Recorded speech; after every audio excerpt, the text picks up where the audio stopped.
A lei cósmica do ritmo ou periodicidade não se revelou ao pensamento moderno sobre a questão apenas no surgimento e desaparecimento físico dos universos.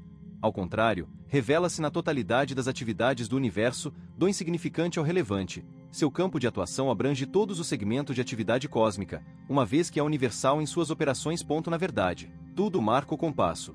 Tudo tem seu tempo característico ou grau específico de movimento e mudança no tempo. Giro dos elétrons, ou a ondulação das ondas eletrônicas, ou como preferir.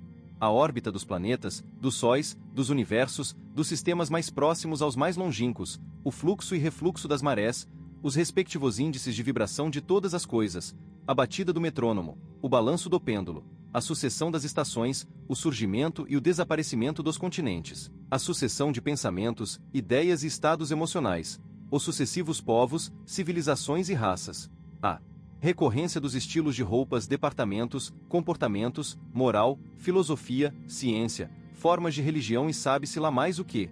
Todas essas coisas, e tudo mais que pudéssemos nomear, ilustram a universalidade dessa grande lei cósmica do ritmo ou periodicidade. A forma mais simples de ritmo manifesta-se, na conhecida batida ou cadência, de um polo ou extremo ao outro. Aqui, o pêndulo atende ao propósito de uma ilustração típica.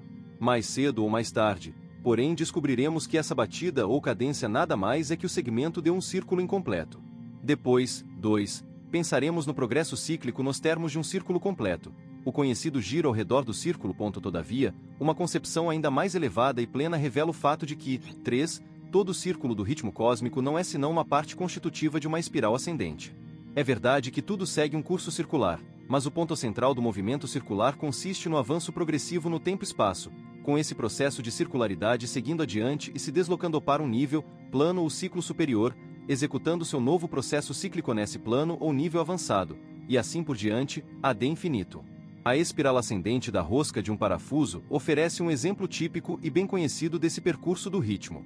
Por último, o símbolo da lei cósmica do ritmo ou periodicidade pode ser encontrado na espiral ascendente, e não no círculo ou na batida do pêndulo. Até os últimos anos, a ciência moderna inclinava-se a adotar a concepção de que o universo como um todo estava exaurindo seus recursos, dissipando sua energia disponível e destinada a tornar-se, com o tempo, um cadáver inerte e exangue. Por assim dizer, um remanescente fossilizado do eu passado de glórias.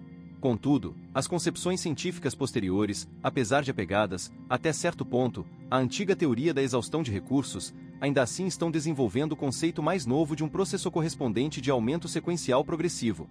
Um processo de integração que acontece no mesmo período de ocorrência da desintegração. Nos termos desse conceito, há uma evolução criativa gradual de um novo universo em formação, equilibrando o aparente processo de destruição gradual que anteriormente era visto como o fim de tudo. Portanto, as concepções mais recentes da ciência ocidental tendem para as ideias antiquíssimas de Heráclito e de Gautama, o Buda, e também fazem uma maior aproximação com o pensamento de Herbert Spencer sobre o tema. A citação que apresentamos abaixo, de um texto escrito por C. W. Saleeb em 1905, parece exprimir o pensamento científico atualmente aceito, só que 25 anos depois. A mim parece que o fato de a conservação de energia, ao nos ensinar que jamais ocorrerá a perda de uma quantidade ínfima dessa força, é que isso tampouco terá acontecido no passado, submetido a exame junto com a teoria que nos ensina novamente, e no tom canônico da matemática de Heráclito e Herbert Spencer, que o cosmos perseguiu uma infinita sucessão de mudanças cíclicas, traz à imaginação um panorama de pura sublimidade. O escritor não pode senão prefigurá-lo, mas certamente o leitor, ao aceitar a concepção de uma energia eternamente indestrutível, perscrutando eternamente essa trajetória cíclica, poderá concordar com minha opinião de que aqui temos, de fato, uma grandiosa epopeia, Evolution. The Master Key, p. 82. A esta altura, parece-nos apropriado por nosso leitor de sobreaviso, evitando assim que ele incorra num erro um tanto fácil, um erro de meia-verdade, que tem desempenhado seu papel na história do pensamento filosófico sobre o tema do ritmo cíclico. A saber, o erro da falácia da eterna recorrência, que surgiu nos primórdios da história da filosofia. Por exemplo, os estoicos, ou pelo menos alguns deles, defendiam a ideia de que a história do mundo move-se em ciclos infinitos, através dos mesmos estágios. Da mesma maneira, os pitagóricos eram propensos a admitir o ponto de vista de que os mundos sucessivos assemelham-se uns aos outros até em seus detalhes infinitesimais. Esse conceito de repetição infinita, repetição até os mínimos detalhes incidentes, parece ter intrigado e fascinado muitos dos antigos filósofos e até alguns dos modernos. Heráclito, na verdade, flertava com ele. Assim também, certos estoicos, os pitagóricos, Empédocles e Virgílio, os filósofos modernos radicais, Nietzsche e outros de diferentes eras. Herbert Spencer, contudo, escapou a essa falácia. Na verdade, ele a negou expressamente em sua afirmação sobre o ritmo na totalidade das mudanças, sempre o mesmo em princípio, mas nunca o mesmo em resultados cretos, que já citamos neste capítulo. Além do mais, ela é tacitamente repudiada no conceito de progressão de espiral rítmica, e não naquela de tipo circular. Acrescente-se também, como afirmou o Dr. Saleeb, a ideia pitagórica de recorrência exata, ou, na verdade, a ideia de qualquer coisa semelhante à recorrência exata, é incompatível com a crença científica moderna de que a causalidade é universal. Essa crença, se for verdadeira, implica que todo ato, por ínfimo que seja, afeta, em sua medida, todo o curso subsequente dos acontecimentos, de todos os acontecimentos, uma afirmação que, como Newton nos ensinou, é literalmente verdadeira, evolution.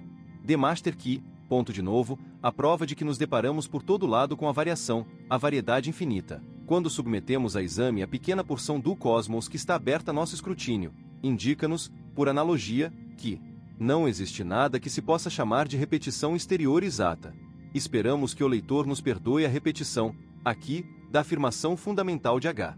P. Blavatsky, para quem a natureza, como potência criadora, é infinita, e nenhuma geração de cientistas físicos pode jamais se vangloriar de ter exaurido a lista de seus meios, fins e métodos, por mais uniformes que sejam as leis que a antecedem, a doutrina secreta, volume 2.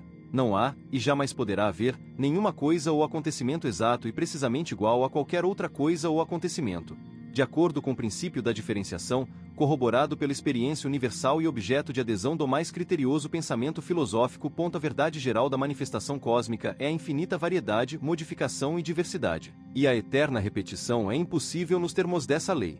Por fim, para citar uma metáfora pertinente, a eterna recorrência, no sentido de exata repetição, é uma bolha de sabão com que as crianças crescidas da filosofia têm às vezes se divertido.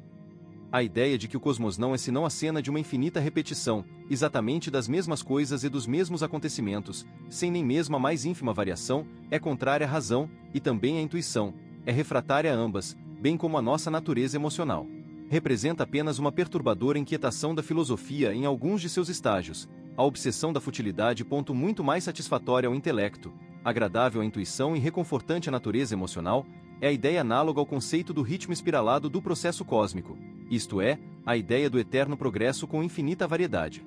Muito mais satisfatória a todos esses campos da mente é a ideia e o conceito expostos por Lodz em sua obra Microcosmos, a série de períodos cósmicos em que todo elo, unido a cada um dos outros, faz com que a ordem sucessiva dessas seções componham, por assim dizer, a unidade de uma melodia cujo tema é desenvolvido sempre para frente. Por último, como já vimos, é igualmente verdadeiro que, por um lado, a variação e a diferenciação infinita se mantêm, e, por outro lado, que toda variação e diferenciação se incorporam numa unidade infinita. O que temos aqui são relatos axiomáticos de razão e intuição, sua negação é inconcebível.